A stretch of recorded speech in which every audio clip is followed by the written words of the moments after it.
Welcome to this episode of Diaspora Scholars TV. So we are in Louisiana. We are at Louisiana State University and I'm walking towards the chemistry department to meet a Kenyan student by the name Sebastian Oloo rather. His name is Sebastian Oloo. He's doing a PhD student here at the university, Louisiana State University. So, hey man, how are you?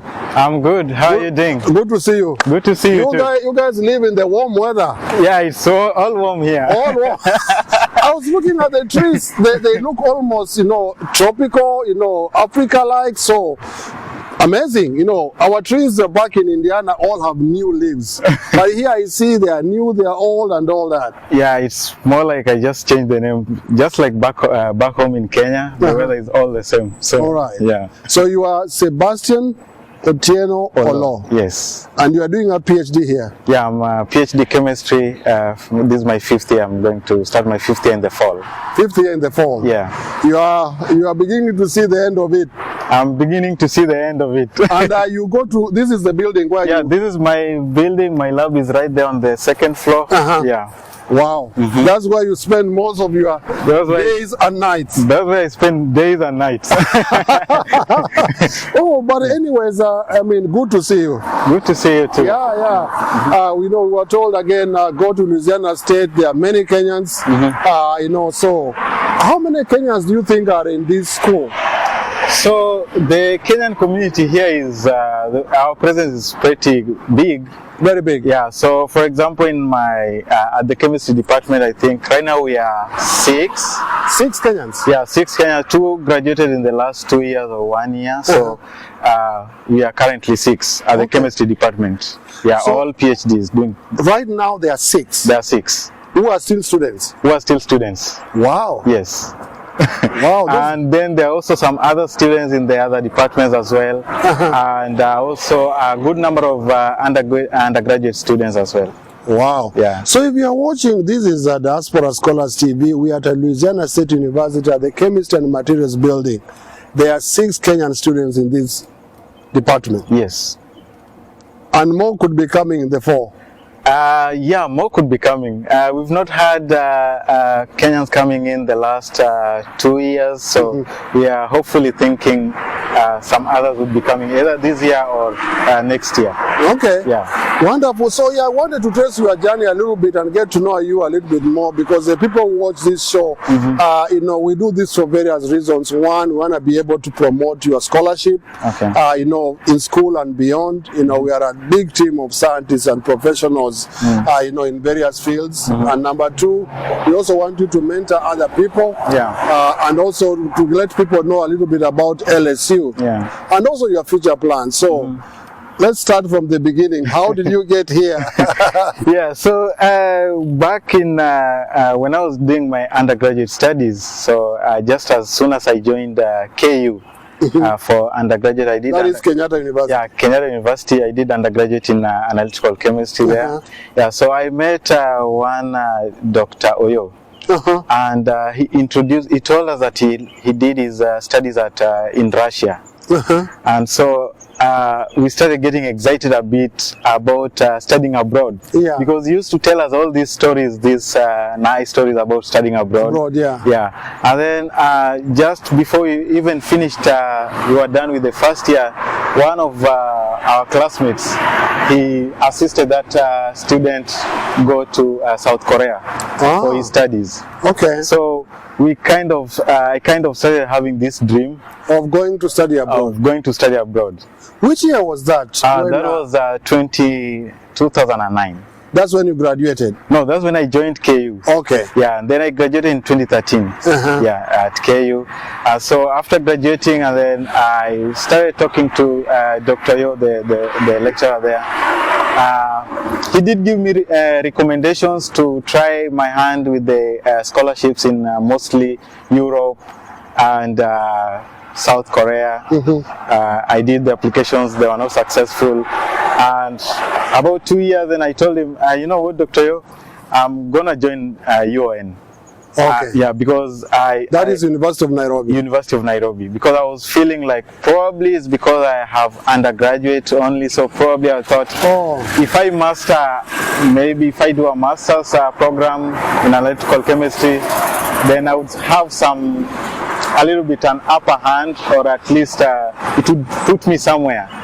Yeah, so I joined UON, but then he told me, hey, why don't you just wait a little bit? But then I told him, okay, let me just join, and then if something comes up, then we'll figure it out. I'll cross that bridge when I get there. So you are really determined to further your studies? Yeah, I was really determined. Whether in Russia, South Korea, wherever? Yeah, I was really or even determined. in Kenya? Or even in Kenya. Yeah, so like, you know, the challenges back home for a master's program, then you have to save. You have to sponsor yourself. Yeah. I paid my own fee. You paid your own fees? Yeah. You pay your own.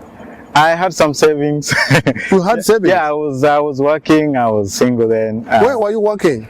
I was a medical sales rep, so it's a sales job. Which company? I did for Ellis. There's a company called Ellis Pharmaceuticals. Ellis Pharmaceuticals, and then I moved to another company called... Medical reps make money. Medical reps. Yeah, I remember when I was in Kenya, I really wanted to become a medical rep, but I guess I'm not a good salesperson. I never succeeded in the interviews. So actually I did it until 2016, then I was kind of fed up. I was like, this job... it's basically marketing, it's not science. It's no science. I was not really getting that fulfillment that I was expecting. So I was like, this job, I don't think I can do it anymore. And right now I'm comfortable because it was just me, myself, no family, no dependents, no anything. So some people would choose to spend the money because they have no family, but you are saving it. Yeah, so I was saving towards my fee. So actually by the time I decided to join UON, then I had my finances ready. I was like, okay, this is enough for my first year fee. I paid in full, and then I was like, you paid an entire first year fee? Yes, in full. In full. Then I was like, okay, so I'm gonna leave the job, because also I could not do the job while studying. Yeah, because for sciences you have to be in the lab. Yeah, it was daytime, 8 a.m. to 5 p.m. That's when we go for classes. And then the job there I was doing it, I used to work in Mombasa, like go to Mombasa for 1 week, then come back, work in Nairobi, and another week in Mombasa. So I would spend like 2 weeks in Mombasa. On that camera, I think we should talk to the Gen Zs, because if you had a job, you were single, making road trip, maybe you're even flying sometimes to Mombasa, and you have money. Yeah. You choose not to spend it. No, I used to go there by Friday when I'm done with my job. On Saturday, I come back to Nairobi. Yeah. Wow. Impressive. Yeah, so I was working towards saving my money. So by the time I quit the job, because I could not do both of them, so I had my fee. I had some amount of money that I was saying, okay, this is for my survival. And then my plan B in terms of surviving was I would find tuitions to do. Oh, yeah. Okay. So you would end up teaching extra, you know. Yeah, actually I was thinking about online writing. Yeah, because that was a big thing back in KU. Yeah. I tried it back in KU, but I could not do it. And then this was the second time I was trying. I could also not do it. And then a friend introduced me to tuition. Meaning teaching students off class? Off class, yeah. So basically in the evening from 4 p.m. all the way to 9 p.m. Let's backtrack a little bit. Yeah. What did your parents say when you quit your job? Well, or did they even care? I mean, you were still helping them. Well, so my background is I grew up with just my mom for so single parent, and then my mom passed on in 2014. Oh, I'm sorry so to hear just that. after I'd graduated. Oh. Yeah, so she was not really in the picture, and then also I don't have any other siblings, so that's it is you and yourself. So it's me and myself. I have cousins and aunties and your mom uncles. brought you up so well that even when you were still alone with all that money, you still were very disciplined. Yes. I think so. Mention your mom, even if it's posthumously, you should at least say thank you. Yeah, I am really thankful to my mom, Miss Jenna Keo. She was a teacher, primary school teacher. Wow. So, primary school teacher, they push you told the line, yeah. And so being her only son, so there was Where were you teaching? Where was she teaching? So she was teaching at Barkowino Primary School in Bondo. Yeah, so I actually studied at Barkowino partly class 7 and 8. Yeah, because I was in another primary school, and then she was like, okay, I want you to be close where in our school, where I am, so that I can be able to display. Yeah, there used to be some issues back in the other school where I was, Sinapanga Primary School. Yeah, so I went there. Where did you go to high school? So I went to high school at Maranda High School. Yeah. That's university admission guaranteed. Yeah. So but it's hard work at Maranda. Yeah, definitely you have to work hard. It's not like the teachers are on you. Yeah, the teachers are on you, but also you have to work hard. You have to work hard. Yeah. Because your peers are really studious. Yes, yeah. So, because when I went to Marana, there was also this other challenge. You meet other students who are also very bright. Yeah. So the first thing, when I got there, I was told, so look at your number in the, the list of ranking. That's where your position. Admission, yeah. So I was number 20. And I was meaning there are other better people. There were better people, and I had a 400, so I was number 20. Basically, you had A's in everything. Yeah, so I was told you cannot go beyond the 20. Yeah, of course, the first year I did not go right, but yeah, from Form 2 onwards, it went all well. Yeah. What grade did you score at your high school? I scored an A-. Yeah. I scored an A. These are the people who talk of A- as if it is a lesser grade. Yet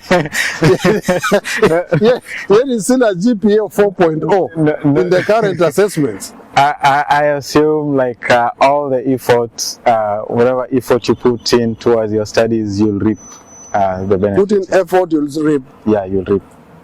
Then you found yourself at Kenyatta University. Yeah. Was it the Bachelor of Science or the Bachelor of Education program? It was Bachelor of Science Analytical Chemistry with management. Oh, with management. Yeah, with management. Yeah. Oh, that's how you ended up working for Ellis Pharmaceuticals. Well, for Ellis, for the MedRep thing, they only needed you to be a BSc graduate. Yeah, so not even management or anything. Yeah, it was just a BSc. They just wanted someone who did a BSc undergraduate level. So I think because of the terms, it's easy to understand how the medicine or how the drugs work. Yeah, because basically you would be trained on the drugs. What are the reactive ingredients, the active ingredients in the drugs, and then how you position that drug versus against your competitors. Yeah, against your competitors. Yeah, and then how you try to make the doctor support you or prescribe the drug. In other words, you don't go there selling medicine and you look sick yourself. No. Yeah, nicely dressed, ties, in a suit, Amazing. We'll come back to that, particularly your life, in the US. You are watching Diaspora Scholars TV. This is the story again of Sebastian Otieno Oloo, S-O-O squared if you like. We'll be right back because it's not ending here. We want to see what's going on right now. I know it's not easy. PhD stuff. Yes. You'll tell us in part 2 of this show. Subscribe to this channel because that's what we do, folks. We go everywhere. Again, I keep saying by road, train, air. It costs money. Subscribe. My name is Daktari. Goodbye. Wewe ni mnoma.